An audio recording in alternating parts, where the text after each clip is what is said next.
In order to begin to understand how our financial system works, we need to go back to the early 1900s, 1910 to be exact. Everyone at some point in their lives has heard of the Federal Reserve, but most likely don't understand what it is or how it works. The Federal Reserve, referred to as the Fed, is a central bank that many economists refer to as the biggest robbery ever enacted on the American people. The reason for this is because the Federal Reserve is neither part of the federal government nor does it have any reserves.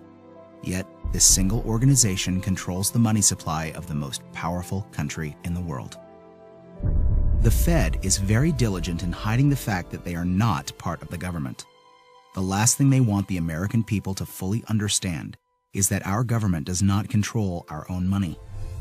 In order to achieve this, they were very clever and decided to call their institution the Federal Reserve.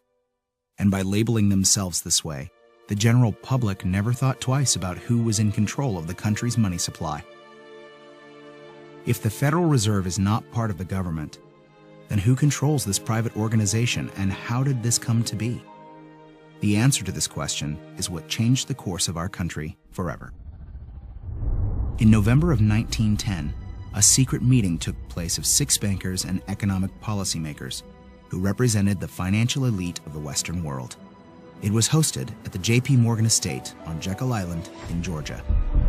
In attendance was Senator Nelson W. Aldrich, Abram Piatt Andrew Jr., Assistant Secretary of the Treasury, Frank Vanderlip, President of National City Bank of New York, Henry P. Davidson, Senior Partner of J.P. Morgan and Company, Charles D. Norton, President of First National Bank of New York, Paul Warburg, Director of Wells Fargo, Benjamin Strong, the emissary for J.P. Morgan, and coincidentally, the first president of the Federal Reserve. Years later, Frank Vanderlip referred to this meeting as the actual conception of what eventually became the Federal Reserve System. This meeting was so secret at the time that not even the names of those who attended were mentioned to the servants who lived and worked on the island. The men who attended came on a late-night train, claiming to be on their way to a hunting expedition, but instead, these bankers met with Senator Nelson Aldrich to draft what would eventually become the Federal Reserve Act. This private meeting, attended by some of the most powerful men in America, was strategically designed to take control of our country's money supply and to achieve ultimate power in America. Mayer Amschad Rothschild, one of the most powerful European bankers of his time, stated it best when he said, "Permit me to issue and control the money of the nation, and I care not who makes its laws." On December 23, 1913, 2 days before Christmas, when most people in Congress were home with their families, the Federal Reserve Act was signed into law by President Woodrow Wilson. That single act, however small it may seem, transferred the control of our monetary system from our government into the hands of some of the wealthiest men in our country. Putting into law the Federal Reserve Act gave unlimited power to a few wealthy banking institutions in America. The Fed has the power to issue currency, manipulate interest rates, and run secret bailouts. Yet Congress and the President are not allowed full oversight over this powerful organization. The Federal Reserve enjoys a monopoly over the creation of our nation's money and credit, but for 100 years, they have never been completely transparent and accountable about it. And we don't have to look back too far from today to see what it looks like in real life. When testifying before Congress in 2009, Fed Chairman Ben Bernanke refused to disclose which institutions received trillions of dollars in these bailouts and loans, or give our representatives details about what deals were being made. So my question to you is, will you tell the American people to whom you lent $2.2 trillion of their dollars? Will you tell us who got that money and what the terms are of those agreements? Hundreds and hundreds of banks, any bank or that has access to the U.S. Federal Reserve's discount. Will you tell us who they are? No.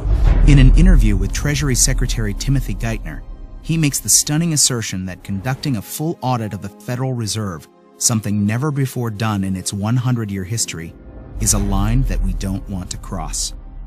To be denied full transparency of these transactions after U.S. taxpayers contributed over $16 trillion to these bailouts and loans is unthinkable and unconstitutional. It is our right as American citizens to know where our money is being spent. It's very ironic that if you don't give the IRS full transparency with your finances, you go to jail. But if you're a private organization of elite bankers that controls the money supply of a country, you're free to do as you please without full oversight. This private organization is arrogant in the fact that the same accounting laws that apply to the rest of America do not apply to them. There is no other agency of government which can overrule actions that we take. Their control appears to be unlimited, and 2008 is the most recent example of how much power the Fed actually has on our country. Many of us were told in private conversations that if we voted against this bill on Monday, that the sky would fall, the market would drop 2,000 or 3,000 points the first day, another couple thousand the second day, and a few members were even told that there would be martial law in America if we voted no. That's what I call fear-mongering.